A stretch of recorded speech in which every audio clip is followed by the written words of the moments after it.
Today we are going to be learning about another notable American, and today the book is called The Words of Frederick Douglass by Emmett Martin.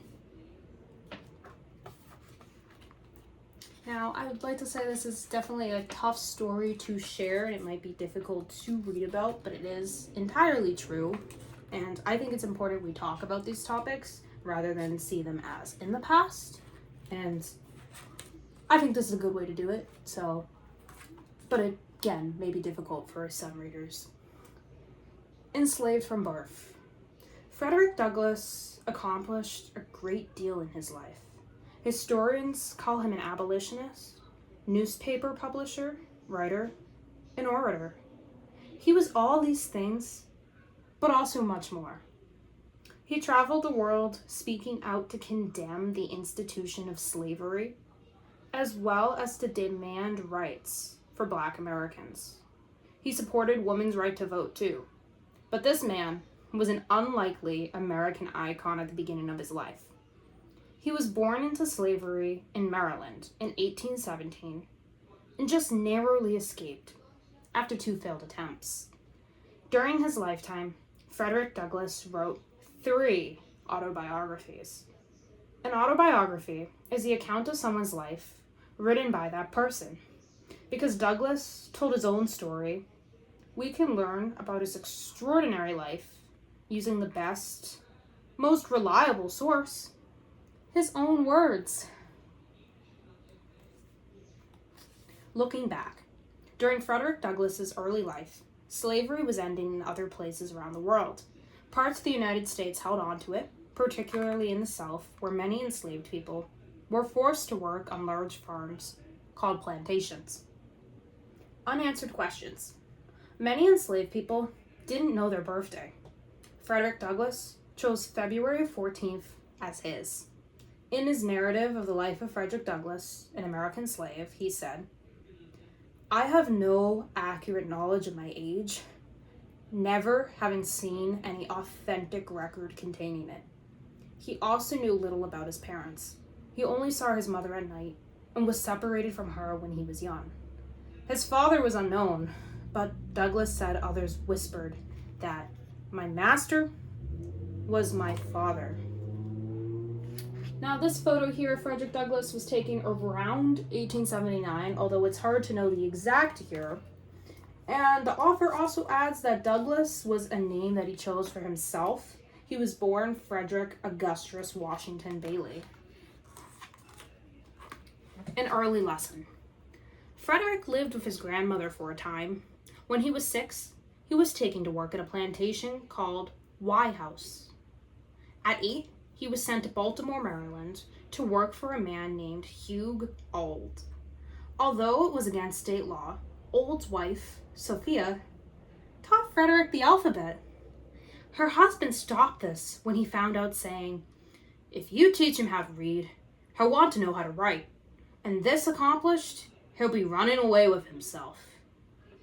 He meant Frederick would want to escape a life of slavery if he learned to read. Frederick remembered this as the first anti-slavery lecture he heard. He continued to learn to read from other children in the neighborhood and people he worked with. Looking back, Frederick Douglass would later say, "Knowledge is the pathway from slavery to freedom." Illegal learning. Some sovereign states upheld laws that forbid teaching enslaved people to read and write, for much the same reason as Hugh Auld gave. Yet some enslavers still taught them, despite threats of fines and prison, so they could keep records and do other jobs. Whether forbidden or not, enslaved people often shared their knowledge with others. Some, like Frederick Douglass, used their writing skills to record stories of their captivity. These are called slave narratives. Now, this is the home where Frederick Douglass was enslaved at about 6 years old. And it's written about in his autobiographies at length. Escape attempts. As a young boy, Frederick only knew an enslaved life. But it wasn't a life he wished to live. I often found myself regretting my own existence and wishing myself dead, he wrote. But he kept alive the hope of being free. He read about the abolition of enslavement in newspapers. He decided to teach himself to write, to help himself flee. He tried, but failed to escape in 1833 and 1836. Then, in 1837, when Frederick was working on the docks of Baltimore, he met a free black woman named Anna Murray. She was a servant for a wealthy Baltimore family. Together, they came up with a plan for his escape to New York City. Anna sold her bed to buy a train ticket for Frederick. Looking back, Anna Murray's parents were freed just a month before she was born. So, she was born free. Her picture is right here. And we'll get to the picture on this page shortly. The Underground Railroad. Many people escaping their enslavement were aided by the Underground Railroad. This was a secret society, and the collection of routes it used, people called conductors, guided the escaped called passengers. The houses where they hid were called stations, and the owners of the houses were station masters. The Underground Railroad had secret passages to help enslaved people reach free northern states, or even Canada, where slavery was already against the law. Now, this is a painting on the following page. It was painted by Charles T. Weber around 1893, and it depicts the Underground Railroad. Certainly, if you want to look at any pictures closer, please feel free to pause this video. Freedom. In September 1838, Frederick attempted another escape. Anna Murray gave him sailor's clothes of the time, a red shirt, a sailor's hat, and a black scarf around his neck. Thanks to his knowledge on the docks, he could blend in. My knowledge of ships and a sailor's talk came much to my assistance, for I knew a ship from stem to stern, and could talk sailor like an old salt. To complete his disguise, he borrowed an official paper from a friend called a Seaman's Protection Certificate to show that he was a free man and a sailor. He was nervous when the train conductor approached him. My whole future depended upon the decision of this conductor. But the train conductor let him continue on to Philadelphia, a free city. Looking back, if the conductor had doubted that the Seaman's Protection Certificate, Frederick Douglass, could have been sent back to Baltimore, the certificate's true owner would have been punished too. Boundaries. The United States at that time was divided over slavery. Just an imaginary line between states or a body of water could be the border separating freedom and enslavement. This was the case for Frederick. He wrote of planning his escape from Baltimore. Only think of it, 100 miles straight north and I am free. Try it? Yes. God helping me, I will.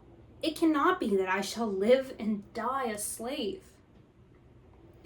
This here is an example of a Seaman's Protection Certificate, and Frederick was lucky it was not read too closely because it contains a physical description of what the person looks like, and I guess the description did not match Frederick, so he got lucky there, and it's unfortunate that it often comes down to luck back in those days. Life in the North. Frederick finally made it to New York City. Anna joined him days later. They were married by a minister who had also escaped slavery. But New York wasn't a completely safe place.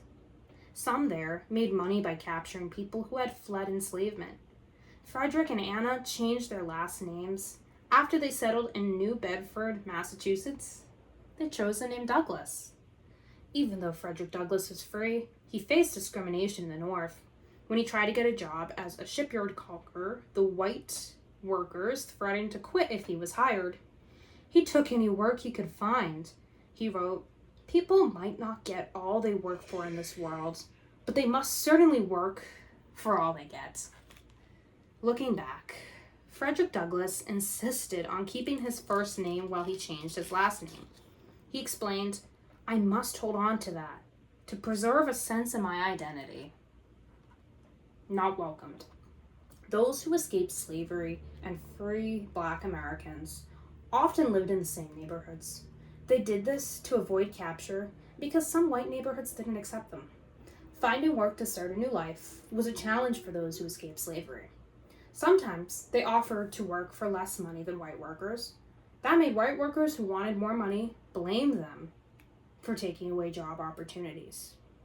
After moving to New Bedford, Frederick and Anna lived with Nathan and Mary Johnson, whose home is pictured here. Frederick and Anna had a daughter named Rosetta in 1839, the first of 5 children. Right here is Rosetta's picture.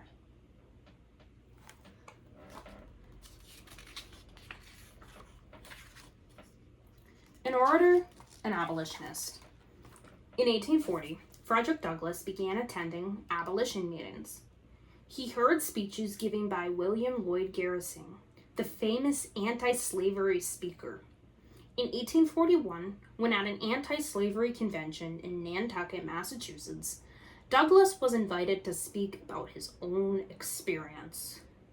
Although he was nervous and embarrassed, he gave a powerful talk about his life as an enslaved person. Garrison was so impressed that he invited Douglass to be a speaker for the Massachusetts Anti-Slavery Society. Douglass was reluctant. I had not been quite 3 years from slavery and was honestly distrustful of my ability. However, the cause was good, and so Douglass finally agreed. But audiences weren't always ready to listen. Some mocked him. Sometimes he was even attacked. The abolition movement. People had been working to abolish the practice of slavery in America since its introduction to the American colonies in the 1600s. For some, slavery was against their religious beliefs. Others believed it was against the natural rights of all people. And still, others stressed it was just wrong. But while many Americans didn't actively support slavery or enslave others, many didn't fight it either. They didn't want to give up the wealth and resources it brought to them. Looking back, some abolitionists supported ending slavery through nonviolent means, by persuading people it was morally wrong. Frederick Douglass decided with these people, and he was inspired to get involved by William Lloyd Garrison abolition paper, The Liberator. Down here you can see a picture of Frederick Douglass in the 1840s, and here is a picture of The Liberator. It's difficult to read exactly what it says because it's an old newspaper, but you can get the idea. In 1845, Frederick Douglass published his first autobiography called Narrative of the Life of Frederick Douglass, an American Slave. He said he wrote it sincerely and earnestly, hoping that this little book may do something towards throwing light on the American slave system and hastening the glad day of deliverance to the millions of my brethren in bonds. It was a bestseller in the United States and in Europe. It helped fuel the American abolition movement. However, the book also caused problems for Douglass. In it, he told everyone he had escaped enslavement. That meant, according to U.S. laws of the time, he could be captured and forced to go back to Maryland and his enslavers. Douglass had to leave the country to avoid this fate. Spreading ideas. During Frederick Douglass's lifetime, many of the most important ideas of the day were passed through speeches and in newspapers that printed people's speeches. Men and women who could speak well, such as William Lloyd Garrison and Frederick Douglass, became so famous that large crowds gathered to hear them speak, even if they disagreed with the speaker. Douglass was attacked while giving a speech in Indiana in 1843. His hand was broken before he was rescued. Looking back, over just 3 years, Frederick Douglass's book was reprinted 9 times. It was also translated into Dutch and into French. Douglass's early speeches about his enslavement were sometimes not believed. People thought he spoke too well and were suspicious he didn't give details about his early life. His autobiography changed that.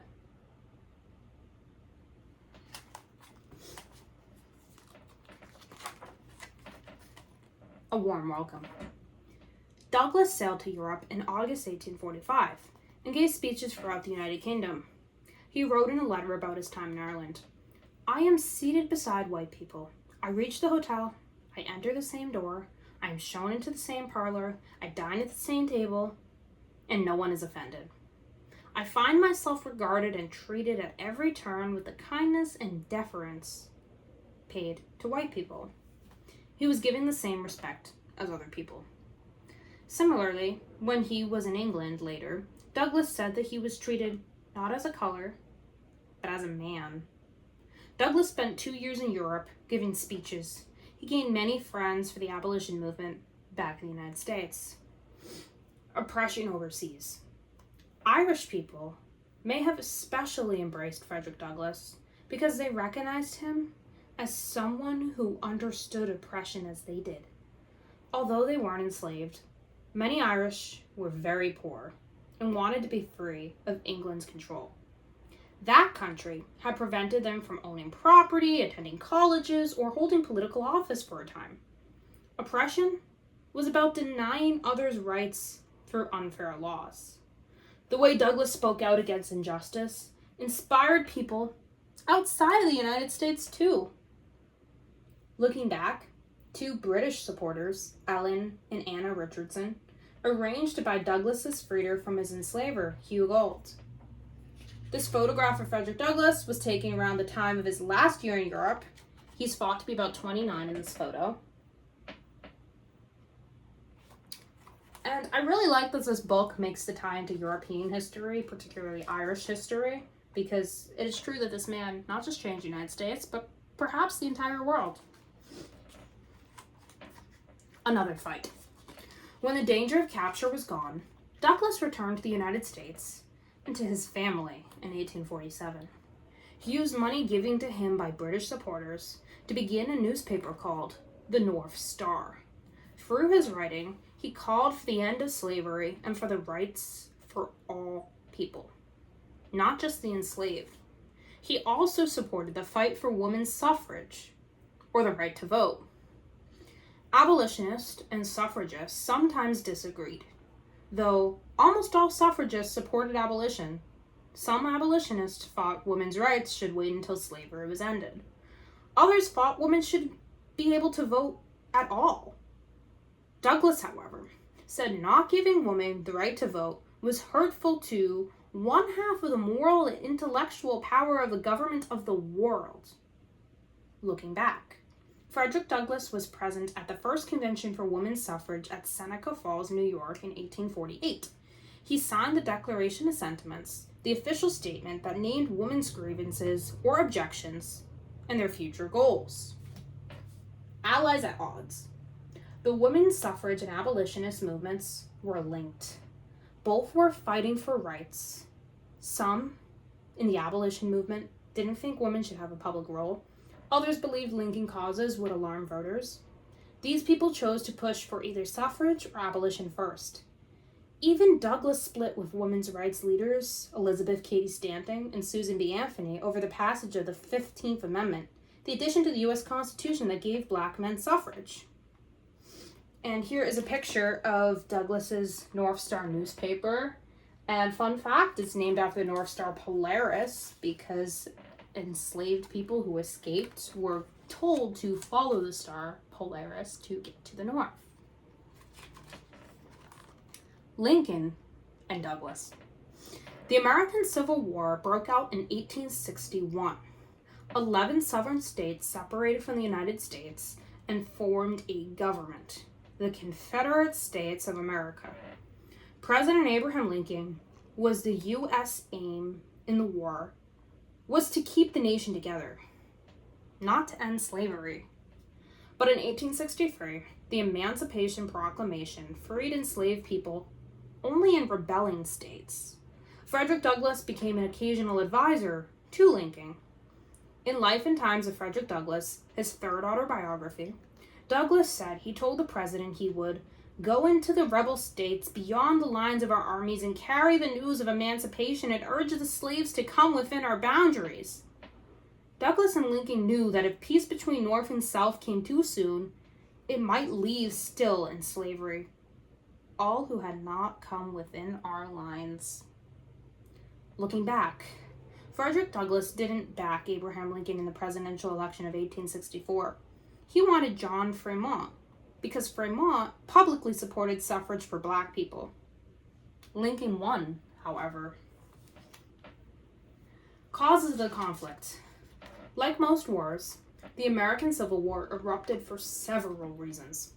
For some sovereign leaders, leaving the United States was about the rights of states over the national or federal government, especially the right to continue slavery the sovereign economy relied on.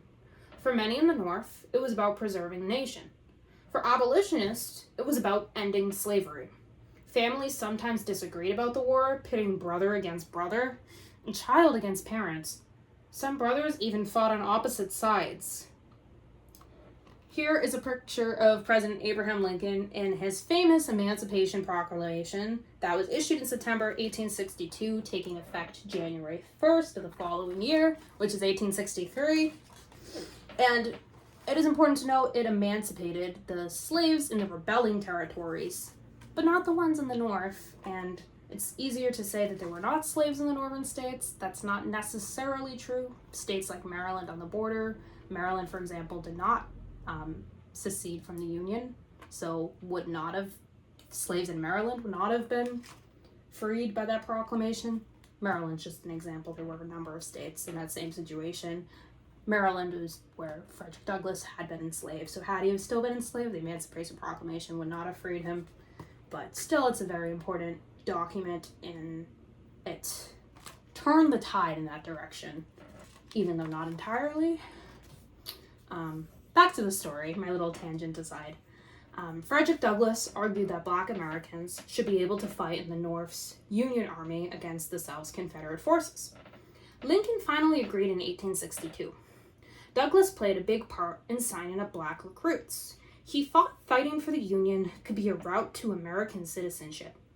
Once let the black man get upon his person the brass letters U.S., let him get an eagle on his button, and a musket on his shoulder, and bullets in his pockets, and there is no power on earth which can deny that he has earned the right of citizenship in the United States.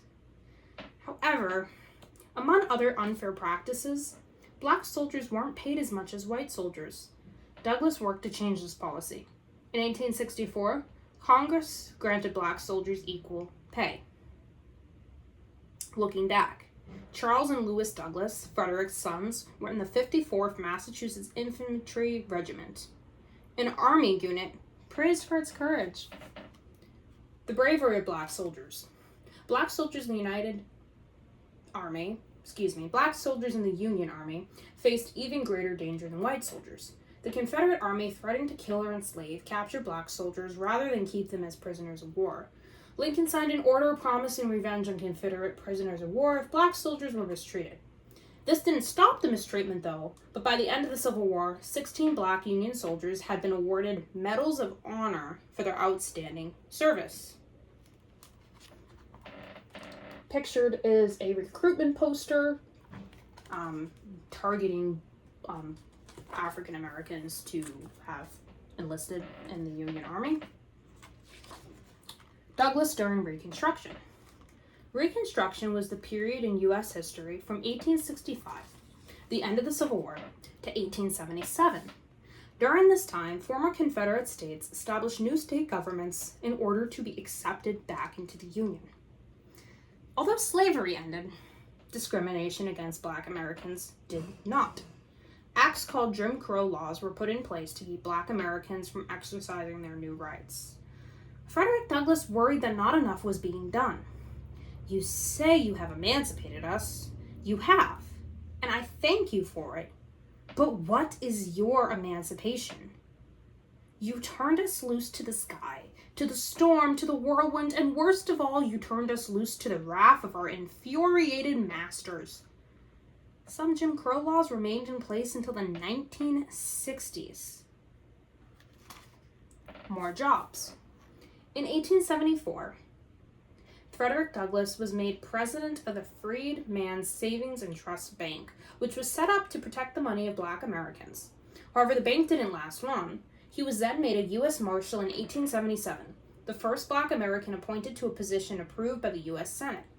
Douglass was also the U.S. Ambassador to Haiti, a post he held from 1889 to 1891. In 1877, Douglass bought a house in Washington, D.C., and today it's a National Historic Site, and it's pictured in this page. His death and legacy. Frederick Douglass continued to speak out and fight for just causes towards the end of his life. On February 20th, 1895, he attended a meeting of the National Council of Women in Washington, D.C., where he received a standing ovation. Later that day, he died at home. Many respected people took part in his funeral service in Washington, D.C., including Supreme Court judges, congressmen, and leaders of the women's rights movement. His body was then taken by train to Rochester, New York, his home for many years. So many people met the train, it was difficult to transport the coffin through the city streets. A sign by Douglass's grave calls him the founder of the civil rights movement. Douglass's life continues to inspire all those who work against discrimination and for justice today. Looking back, Frederick Douglass was so famous that he was the most photographed man in the United States in the 1800s. That's a completely true fact. So that reaches the end of the book.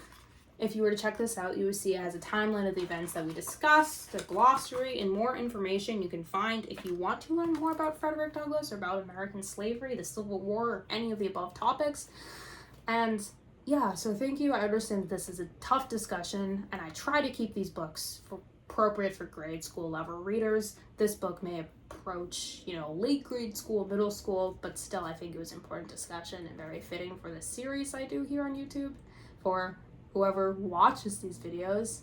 And yeah, thank you for tuning in and making it to the very end, and certainly reach out to me with book recommendations or other notable Americans you'd like to see featured in future stories. So that's the end today. Bye everyone.